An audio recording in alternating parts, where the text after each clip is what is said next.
नमस्कार दोस्तों। आज हम देखेंगे new NCERT class 6 social science नाम से एक किताब आई हुई है। चैप्टर 10 जिसका शीर्षक है आधारभूत लोकतंत्र, भाग 1 शासन। आज हम लोकतंत्र के बारे में समझेंगे। लोकतंत्र क्या है, लोकतंत्र के अलावा भी कुछ होता है जैसे राजतंत्र। शासन क्या है, अच्छा शासन बुरा शासन क्या होता है, शासन को चलाने के कितने स्तर हो सकते हैं, भारत में सरकारों के क्या स्तर हैं, कैसे चलाए जाते हैं, इन सब के बारे में एक झलक मिलेगी। क्योंकि ये क्लास 6 के स्तर की है।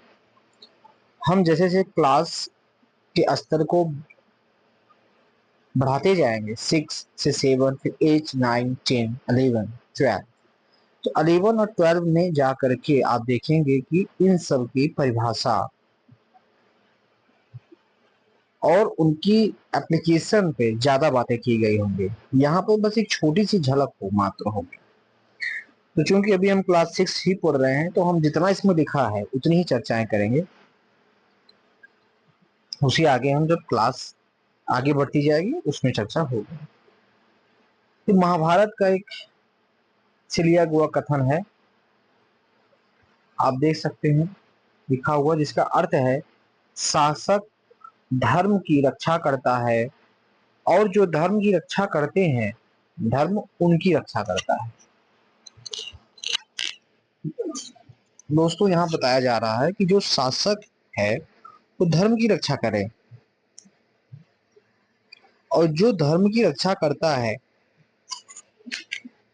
फिर वही धर्म उनकी रक्षा करता है।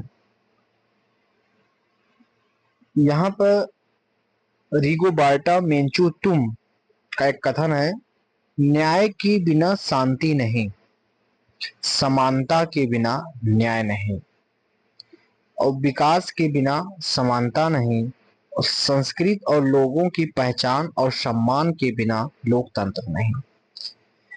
आप एक एक लाइन को ध्यान से पढ़ें तो न्याय अगर ना हो तो शांति नहीं आ सकते, क्योंकि जिसके साथ अन्याय होगा वो आंदोलन करता होगा, सड़कों पे चक्का जाम कर रहा होगा। इसलिए न्याय बहुत जरूरी है। और अगर समानता नहीं होगा तो न्याय नहीं होगा।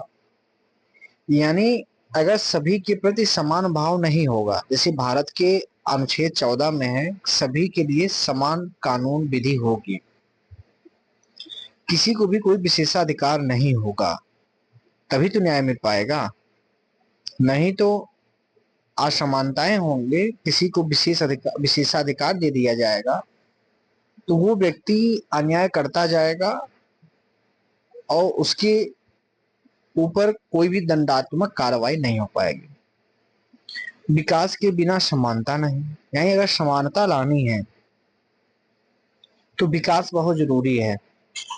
और विकास का जो लाभ हो, जो वितरण हो, वो सभी तक पहुंच सके, इस प्रकार से होना चाहिए। संस्कृति और लोगों की पहचान और सम्मान के बिना लोकतंत्र नहीं। लोकतंत्र तभी है जब सभी की संस्कृतियों को एक पहचान मिले, उनके अनुसार उनको सम्मान मिले, लोगों की अपनी जो पहचान है उनके प्रति मान सम्मान हो, तभी लोकतंत्र हो सकता है। इस कथन को पढ़ने के बाद प्रतीत होता है कि हमें नीचे से ऊपर की तरफ जाना है। लोकतंत्र कैसे आएगा, विकास कैसे होगा, फिर उससे समानता आएगी, फिर उससे न्याय मिलेगा। इस चैप्टर में हम 3 प्रश्नों के उत्तर पाएंगे। शासन का अर्थ क्या है, हमें सरकार की आवश्यकता क्यों है, लोकतंत्र का अर्थ क्या है और यह महत्वपूर्ण क्यों है। यहाँ पे एक पूरा चित्र छपा हुआ है जिसमें आप देखेंगे कुछ नाम लिखे हुए हैं, जैसे लोकतंत्र, शासन, कानून, प्रतिनिधि, कार्यपालिका, सभा, विधायिका, न्यायपालिका, प्रतिनिधि, विधायिका, लोकतंत्र, न्यायपालिका, लोकसभा, संसद, न्यायपालिका, कानून, तो ये सब मिल करके ही पूरा लोकतंत्र का निर्माण करते हैं। यही वजह से उनके शब्द को यहाँ लिखा हुआ है छोटे बच्चों के लिए। परिचय। दीर्घ काल से मनुष्य समाज में रहता आ रहा है। जब बहुत से लोग एक साथ रहते हैं तब असहमति और अव्यवस्था की स्थिति उत्पन्न हो सकती है। ऐसे में समाज में व्यवस्था और सद्भाव बनाए रखने के लिए नियम अनिवार्य हो जाते हैं। दोस्तों, ये पैराग्राफ बता रहा है कि जब प्राचीन काल में भी जब लोग एक साथ रहने लगे, एक साथ रहने हमारी 100 की संख्या में लोग एक साथ रह रहे हैं, तो लोगों के मध्य किसी भी वस्तु पर, किसी भी विचार पर सहमति और असहमति दोनों होगी, तो ऐसे में अव्यवस्था भी उत्पन्न हो सकती है। लेकिन इसमें एक सद्भाव बनाए रखने के लिए, सहयोग बनाए रखने के लिए नियम बनाना अनिवार्य हो जाता है। संभवतः आपके घर में भी कुछ सामान्य नियम होते होंगे जिनके पालन की अपेक्षा आपसे होती है। आप जिस विद्यालय में पढ़ते हैं वहां भी नियम होते हैं। कुछ विद्यार्थियों के लिए तो कुछ शिक्षकों के लिए बड़ी कक्षाओं में परीक्षा दे रहे विद्यार्थियों को भी कुछ अनिवार्य नियमों का पालन करना पड़ता है। सड़क पर वाहन चालकों से भी यातायात के नियमों का पालन करने की अपेक्षा की जाती है। सभी प्रकार की नौकरियों में कार्यरत लोगों को भी नियोक्ता द्वारा बनाए गए नियमों का पालन करना पड़ता है, जबकि नियोक्ता को भी उन सभी नियमों का पालन करना पड़ता है जो उन्होंने अपने अधीन काम करने वाले लोगों के लिए बनाए हैं। यदि कोई व्यक्ति नियम का पालन नहीं करता है तो क्या होगा? इसका सीधा उत्तर है कि समाज अपनी व्यवस्था बनाए रखने में सक्षम नहीं होगा। नियमों को किसने बनाया और क्यों बनाया, ये एक सवाल है। क्या आप सोच सकते हैं कि पहली बार नियम किसने बनाया होगा और क्यों बनाया होगा? उन्हें किस प्रकार से बनाया गया? ये कुछ ऐसे प्रश्न हैं जिनके बारे में हम इस अध्याय में पढ़ेंगे। निर्णयों को लेने की प्रक्रिया, नियमों के विभिन्न समूह से सामाजिक जीवन को व्यवस्थित करना और उनका पालन सुनिश्चित करना ही शासन कहलाता है। दोस्तों, यहाँ शासन का एक छोटी सी परिभाषा दी गई है कि निर्णयों को लेने की प्रक्रिया, नियमों के विभिन्न समूह से सामाजिक जीवन को व्यवस्थित करना और उनका पालन सुनिश्चित करना ही शासन है। यानी निर्णय लेना, समूहों में सामाजिक जीवन को व्यवस्थित करना और उनका पालन सुनिश्चित करना ही शासन कहलाता है। सरकार उन व्यक्तियों के समूह या तंत्र को कहते हैं जो नियम बनाते और नियमों का अनुपालन सुनिश्चित करते हैं। कुछ अधिक महत्वपूर्ण नियमों को कानून कहा जाता है। इसका यह तात्पर्य कदापि नहीं है कि जो नियम और कानून एक बार बन गए वे सदा के लिए बन गए। जिस प्रकार घर पर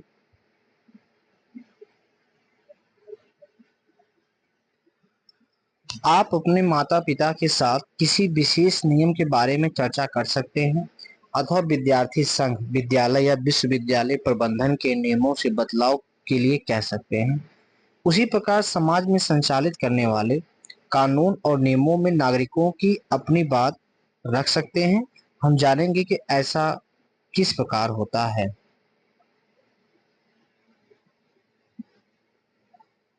सरकार के 3 अंग। विश्व भर में समाज जिस प्रकार से कार्य करता है उसे डिजिटल तकनीकी परिवर्तन कर रही है। दोस्तों, विश्व भर में समाज जिस प्रकार से कार्य करता है उसे डिजिटल तकनीक परिवर्तित कर रही है। भारत में 30 वर्ष पहले तक जिन लोगों को अपने से दूर बैठे संबंधियों को पैसे भेजने होते थे वे डाकघर की पंक्ति में लगकर फॉर्म भरकर मनी ऑर्डर भिजवाते थे, अथवा यदि उन्हें किसी समुदाय के लिए भुगतान करना होता तो वे पहले बैंक की पंक्ति में लगकर डिमांड ड्राफ्ट बनवाते और फिर उसे डाक द्वारा भिजवाते थे। आपने शायद इन शब्दों मनी ऑर्डर, डिमांड ड्राफ्ट को कभी न सुना हो, लेकिन क्योंकि आज हमारे पास तुरंत पैसे भेजने के डिजिटल संसाधन भी उपलब्ध हैं। डिजिटल तकनीकी ने विशेष प्रकार के अपराधियों को भी जन्म दिया है, जो अपने स्थान पर बैठे बैठे डिजिटल माध्यमों से लोगों की धनराशि चुराने के तरीके ढूंढते हैं। ऐसी आपराधिक गतिविधियां, जिसको साइबर क्राइम कहते हैं, को रोकने के लिए अनेक सरकारों ने नए कानून बनाए हैं। कुछ ऐसे साइबर अपराधियों जिन्होंने अपनी तकनीकी दक्षता का उपयोग समाज की भलाई के बजाय भोली भाली जनता के श्रम से कमाए हुए धन को लूटने के लिए किया, को गिरफ्तार किया गया है एवं न्यायालय द्वारा उन्हें दोषी ठहराया गया है। सामान्यतया उन्हें आर्थिक दंड के साथ साथ जेल की भी सजा दे दी जाती है। इस उदाहरण से हम देख सकते हैं कि किस प्रकार सरकार के तीन अंग अथवा शाखाएं एक साथ कार्य करती हैं। कितने? तीन। कौन कौन? विधायिका, कार्यपालिका और न्यायपालिका। तो सरकार के तीन अंग हैं, विधायिका, कार्यपालिका और न्यायपालिका। सरकार के तीन अंग, विधायिका, कार्यपालिका, न्यायपालिका। विधायिका क्या है? वह अंग जो कानून बनाती है। याद रखिए, विधायिका जो कानून बनाती है और कार्यपालिका जो कानून को लागू करती है। विधायिका कभी कभी पुराने कानूनों में संशोधन या वर्तमान कानूनों को निरस्त भी करती है। यह कार्य जनता के प्रतिनिधि की सभा द्वारा किया जाता है। भारत शासन प्रणाली का हम आगे अवलोकन करेंगे। वहीं कार्यपालिका, इसके अंतर्गत राष्ट्र राज्य के प्रमुख, राष्ट्रपति, प्रधानमंत्री, मुख्यमंत्री, मंत्रीगण और ऐसे अभिकरण आते हैं जिनका दायित्व कानून को लागू करवाना होता है। यहाँ एक उदाहरण साइबर पुलिस एजेंसी है।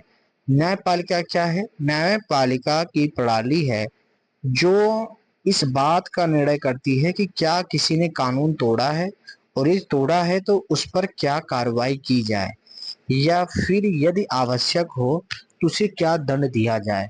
कभी कभी यह इस बात की भी जांच करती है कि क्या कार्यपालिका द्वारा लिया गया कोई निर्णय ठीक है या नहीं, अथवा विधायिका द्वारा पारित किया गया कोई कानून भली भांति परखा गया है और सभी के हित में है या नहीं। आइए पता लगाएं। साइबर अपराधियों के मामले में सरकार के तीनों अंग किस प्रकार कार्य करते हैं, वर्णन कीजिए। साइबर अपराधियों के मामले में साइबर संबंधित अपराधों के लिए कानून बना सकती है विधायिका, और उस कानूनों का अनुपालन करती है कार्यपालिका, और न्यायपालिका उन्हीं कानूनों के अनुरूप उन्हें दंड देती है। शासन के किसी भी अच्छे तंत्र में इन तीनों अंगों को निश्चित रूप से पृथक रखा जाता है। शासन के किसी भी अच्छे तंत्र में इन तीनों अंगों को निश्चित रूप से पृथक रखा जाता है, जबकि ये तीनों एक दूसरे को प्रभावित करते हैं और कभी भी एक साथ और कार्य भी एक साथ करते हैं। दोस्तों, तीनों अंग निश्चित रूप से पृथक रखा जाता है, जबकि एक दूसरे को प्रभावित भी करते हैं और कार्य भी करते हैं। यह विभाजन शक्तियों का पृथक्करण कहलाता है। तो शक्तियों का पृथक्करण क्या है? न्यायपालिका, कार्यपालिका और विधायिका का अलग अलग कार्य करना, एक दूसरे के कार्यों में हस्तक्षेप न करना। इसका उद्देश्य पूरी प्रणाली को नियंत्रित करना और संतुलन बनाए रखना है। अर्थात सरकार का प्रत्येक अंग दूसरे अंग के कार्यों की निगरानी कर सकता है, और यदि कोई अंग अपनी अपेक्षित भूमिका से परे जाकर कार्य कर रहा है तो उसे नियंत्रित कर पुनः संतुलन स्थापित कर सकता है। दोस्तों, आप देख सकते हैं कि न्यायपालिका कार्यपालिका पर भी और विधायिका पर भी नजर रखता है, बैलेंस बनाएगा। विधायिका कार्यपालिका पर, विधायिका पर, यानी एक दूसरे को चेक एंड बैलेंस की स्थिति में होते हैं। इस प्रकार से शक्ति का पृथक्करण बनाया गया है। आगे हम देखेंगे सरकार के तीन स्तर। कोई भी सरकार कम से कम दो स्तरों पर कार्य करती है। कोई भी सरकार कम से कम दो स्तरों पर कार्य करती है, स्थानीय स्तर और राष्ट्रीय स्तर।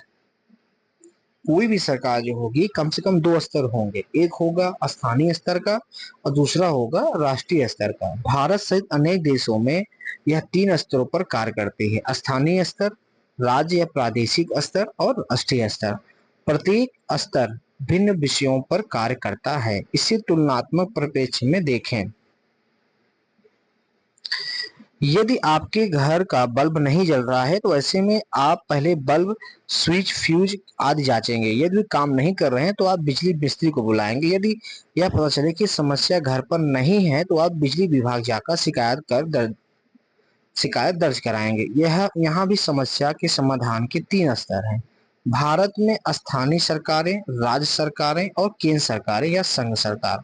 मान लीजिए कुछ दिन तक भारी वर्षा के कारण एक जिले के किसी क्षेत्र में बाढ़ आ गई है। यदि वह ज्यादा भीषण नहीं है तो स्थानीय प्राधिकारी उस स्थिति को संभाल सकते हैं। यदि बाढ़ अनेक नगरों और बहुत से गांवों को प्रभावित करती है तो राज्य सरकार आगे आती है और इसकी जिम्मेदारी उठाते हुए प्रभावित लोगों को बचाने के लिए बचाव दल भेजती है। किंतु यदि बाढ़ भयानक रूप ले लेती है और विशाल क्षेत्र को प्रभावित करती है तो केंद्र सरकार मदद के लिए आगे आती है और राहत सामग्री और सेना इत्यादि भेजती है। इस उदाहरण में आप सरकार के तीनों स्तरों के काम को देख सकते हैं। ये आप देखिए यहाँ एक तस्वीर बनी हुई है। केंद्र सरकार राष्ट्रीय स्तर पर, राज्य सरकार प्रादेशिक स्तर पर और स्थानीय सरकार नगर और ग्राम स्तर पर। ध्यान रखें, आप अनेक संस्थानों के आदर्श वाक्य हमारे प्राचीन ग्रंथों के ज्ञान से प्रेरित हैं। उदाहरण के लिए भारत सरकार का आदर्श वाक्य सत्यमेव जयते अर्थात सत्य की ही विजय होती है। सर्वोच्च न्यायालय का आदर्श वाक्य यथो धर्मस्तु जयः, जहां धर्म है वहां विजय है। सामने के पृष्ठ पर दी गई तालिका में सरकार के तीनों अंगों राष्ट्रीय राज्य स्तर पर किए जाने वाले मुख्य कार्यों की रूपरेखा दी गई है। इसके बारे में विस्तार से कक्षा 7 में पढ़ेंगे। आइए पता लगाएं। यहाँ पे तालिका बनाई गई है, इसके बारे में हम थोड़ी सी चर्चा करते हैं। अखिल भारतीय और राज्य स्तर न्यायपालिका, सुप्रीम कोर्ट भारत का सर्वोच्च न्यायालय और हाई कोर्ट यानी उच्च न्यायालय। विधायिका दो सदन है, लोकसभा और राज्यसभा जो राष्ट्रीय स्तर पर कानूनों का निर्माण करते हैं और राज्य स्तर पर राज्य विधान मंडल होता है, विधानसभा। ध्यान रहे अधिकांशतः राज्यों में विधानसभा होती है जबकि कुछ राज्यों में विधानसभा के साथ साथ विधान परिषद भी होती है। सदन ऐसी सभा जहां कानूनों पर चर्चा की जाती है अथवा उन्हें पारित किया जाता है। औपचारिक हमारे यहाँ राष्ट्रपति और राज्यपाल वास्तविक कार्यपालिका प्रमुख नहीं होते हैं। वास्तविक कार्यपालिका प्रमुख नहीं होते हैं। विशेष परिस्थितियों में उन्हें विशेषाधिकार प्राप्त होते हैं पर वे सामान्यतः केंद्र और राज्य सरकारों के कार्यों में हस्तक्षेप नहीं करते। कार्यपालिका भारत के राष्ट्रपति औपचारिक प्रमुख और तीनों सशस्त्र सेनाओं के सर्वोच्च कमांडर द्वारा संचालित। प्रधानमंत्री कार्यपालिका के प्रमुख। आप इसको याद रखें कि भारत का राष्ट्रपति कार्यपालिका जो है भारत के राष्ट्रपति द्वारा संचालित। प्रधानमंत्री कार्यपालिका के प्रमुख। औपचारिक राष्ट्रपति तीनों सेनाओं का प्रमुख कमांडर भी होता है। राज्यपाल औपचारिक प्रधान है द्वारा संचालित। मुख्यमंत्री कार्यपालिका के प्रमुख। कार्यपालिका के कार्य और दायित्व यह विस्तृत सूची नहीं है। रक्षा, विदेश मामले, परमाणु ऊर्जा, संचार, मुद्रा, अंतर्राज्यीय वाणिज्य, शिक्षा और राष्ट्रीय नीतियों का प्रतिपादन। वहीं राज्यों में कानून व्यवस्था, पुलिस, राज्य स्तर पर केंद्र सरकार द्वारा बनाए गए कानूनों को अपनाना और उनका कार्यान्वयन करना। जन स्वास्थ्य, शिक्षा, कृषि, सिंचाई, स्थानीय सरकार। डॉक्टर एपीजे अब्दुल कलाम तमिलनाडु के रामेश्वर। यह डॉक्टर एपीजे अब्दुल कलाम के बारे में जीके के स्तर पर एक जानकारी दी गई है, आइए हम भी जानते हैं। तमिलनाडु के रामेश्वरम में एक समान परिवार में 1931 में एपीजे अब्दुल कलाम का जन्म हुआ। सुप्रसिद्ध वैज्ञानिक डॉक्टर कलाम को भारत के अंतरिक्ष कार्यक्रम, मिसाइल कार्यक्रम और परमाणु क्षमताओं के विकास में महत्वपूर्ण भूमिका के कारण मिसाइल मैन के नाम से जाना जाता है। डॉक्टर अब्दुल कलाम 2002 से 2007 तक भारत के 11वें राष्ट्रपति के रूप में कार्यरत रहे। सर्वोच्च प्रतिष्ठित पद पर रहते हुए भी वे शिक्षा और नई खोज के प्रति अपनी गहरी रुचि के कारण जनमानस विशेषकर युवाओं में बहुत गहराई से जुड़े हुए थे। सामाजिक कार्यों के प्रति लगाव, समर्पण और राष्ट्र के प्रति प्रतिबद्धता जैसे गुणों ने उन लाखों लोगों को प्रेरित किया है। उन्होंने भारत के युवाओं को अपने सपनों को साकार करने के लिए बड़े स्वप्न देखने और कठोर परिश्रम करने के लिए प्रोत्साहित किया है। डॉक्टर कलाम ने यह दिखाया कि भले ही राष्ट्रपति के रूप में उनकी स्थिति सांकेतिक है, फिर भी वे असंख्य लोगों के जीवन को प्रभावित करने में महत्वपूर्ण भूमिका निभा सकते हैं। आइए उनके कुछ प्रेरणादायक विचारों पर ध्यान रखें। आकाश की ओर देखिए, हम अकेले नहीं हैं, संपूर्ण ब्रह्मांड हमारा मित्र है और जो लोग सपने देखते हैं, उसके लिए काम करते हैं, वह उन्हें सर्वोत्तम सहायता देने के लिए तत्पर हैं। अपने लक्ष्य में सफल होने के लिए अपने लक्ष्य के प्रति एकाग्रचित्त निष्ठा रखिए। स्वप्न का अर्थ सोते समय स्वप्न देखना नहीं, बल्कि स्वप्न वे हैं जो आपको सोने न दें। यदि आप असफल होते हैं तो भी हार नहीं मानिए। FAIL का अर्थ है फर्स्ट अटेम्प्ट इन लर्निंग, यानी सीखने की दिशा में पहला प्रयास। अंत द इंड नहीं है। वास्तव में END का अर्थ है एफर्ट नेवर डाइज, एंड प्रयास कभी निरर्थक नहीं होते। यदि आपको उत्तर में नो मिलता है, जिसका अर्थ है नेक्स्ट अपॉर्चुनिटी, अर्थात अगले अवसर के लिए तैयार रहें। यस, अतः सकारात्मक रहें। यदि 4 बातों का ध्यान रखें: बड़ा लक्ष्य रखना, ज्ञान हासिल करना, कठिन परिश्रम करना, सतत प्रयास करना, जो कुछ भी प्राप्त किया जा सकता है। लोकतंत्र, आपने देखा होगा कि हमने इससे पहले जनप्रतिनिधियों की बात की थी। विश्व के अधिकांश देशों ने शासन प्रणाली की नींव के रूप में लोकतंत्र को अपनाया है। इसका अंग्रेजी शब्द है डेमोक्रेसी, जो ग्रीक भाषा के 2 शब्दों डेमोस अर्थात लोग और क्रेटोस अर्थात शासन प्रणाली या तंत्र या शक्ति से बना है। डेमोक्रेसी का शाब्दिक अर्थ हुआ लोग शासन अर्थात लोगों का शासन। परंतु क्या सभी लोग एक साथ शासन कर सकते हैं? स्पष्ट है, यह संभव नहीं है। मान लीजिए कि आपकी कक्षा की समस्या को विद्यालय के प्रधानाचार्य के ध्यान में लाना है। जैसे कि आपकी कक्षा में कोई समस्या है अथवा विद्यालय की बुनियादी ढांचे में कोई समस्या है, अथवा संभवतः आप अपने क्षेत्र भ्रमण की किसी स्थिति को प्रस्तावित करना चाहते हैं। इस स्थिति में क्या पूरी कक्षा प्रधानाचार्य के पास जाएगी? स्पष्ट है, व्यवहारिक नहीं होगा। बहुत से विद्यालयों में पूरी कक्षा मिलकर कक्षा के मॉनिटर या कक्षा के प्रतिनिधि का चयन करती है। यदि कोई मॉनिटर नहीं भी है तो भी किसी विशेष कार्य के लिए किसी एक प्रतिनिधि का चयन किया जा सकता है और उस प्रतिनिधि को प्रधानाचार्य के पास भेजा जा सकता है। यही सिद्धांत राज्य और राष्ट्रीय स्तर पर भी लागू होता है। चुनावों के माध्यम से जनता अपने प्रतिनिधियों को वोट देकर चयन करती है, जो संबंधित सभा के चयनित सदस्य होते हैं।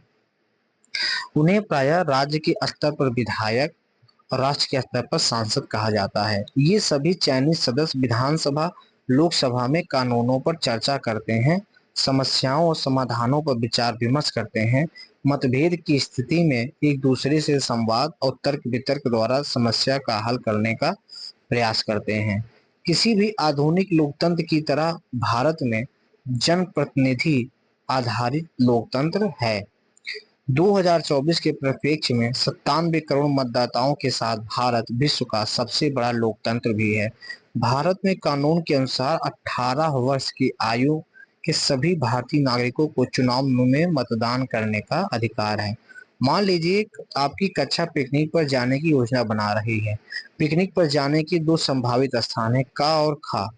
इन दोनों स्थानों पर जाने पर लाभ हानि और जैसे उनकी दूरी, पहुंचने में लगने वाला समय, खर्च, मूलभूत आवश्यकताओं की उपलब्धता आदि पर चर्चा विचार विमर्श करती है। इन स्थितियों में सभी के लिए किसी एक निर्णय पर आना कठिन हो जाता है। ऐसे में शिक्षक निर्णय लेते हैं कि मतदान से समस्या का समाधान निकाला जा सकता है।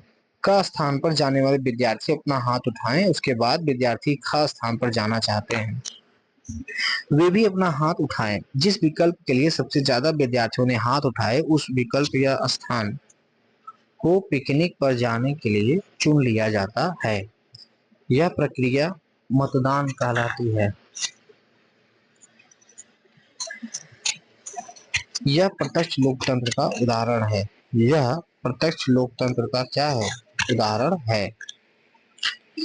जहां स्थान निश्चित करने में प्रत्येक विद्यार्थी की राय ली गई। प्रत्यक्ष लोकतंत्र क्या है? जहां पर सभी की राय ली गई। एक होता है प्रतिनिधि वाला लोकतंत्र, एक होता है प्रत्यक्ष लोकतंत्र। आधारभूत धरातली लोकतंत्र उस तंत्र की ओर इशारा करता है जिसमें सामान्य नागरिकों की भागीदारी को प्रोत्साहित और सुनिश्चित किया जाता है। आधारभूत या फिर धरातली लोकतंत्र जिसमें सामान्य नागरिकों की भागीदारी को प्रोत्साहित और सुनिश्चित किया जाता है। जैसे पृष्ठ संख्या 155 में पिरामिड का आधार। इस प्रकार के तंत्र में नागरिक स्वयं को प्रभावित करने वाले निर्णयों पर अपनी बात रख सकते हैं। भारतीय लोकतंत्र की अन्य विशेषताओं का अध्ययन हम आगे 2 अध्यायों में अगली कक्षाओं में करेंगे। आगे बढ़ने से पहले इस पूरे चैप्टर का सारांश। सरकार और शासन के बिना कोई भी देश नहीं चल सकता। आधुनिक सरकार के 3 अंग हैं: विधायिका, कार्यपालिका और न्यायपालिका, जिन्हें एक साथ कार्य करने की आवश्यकता होती है। भारत सरकार 3 स्तरों पर कार्य करती है: संघीय, प्रादेशिक और स्थानीय। लोकतंत्र इस प्रणाली की पूरी रूपरेखा है। यह राज्य और राष्ट्रीय दोनों स्तर पर चयनित प्रतिनिधियों के माध्यम से कार्य करती है। स्वयं परखिए, लोकतंत्र का क्या अर्थ है? लोगों का शासन। प्रत्यक्ष लोकतंत्र जहां पे सभी लोग प्रत्यक्ष रूप से भाग लेते हैं,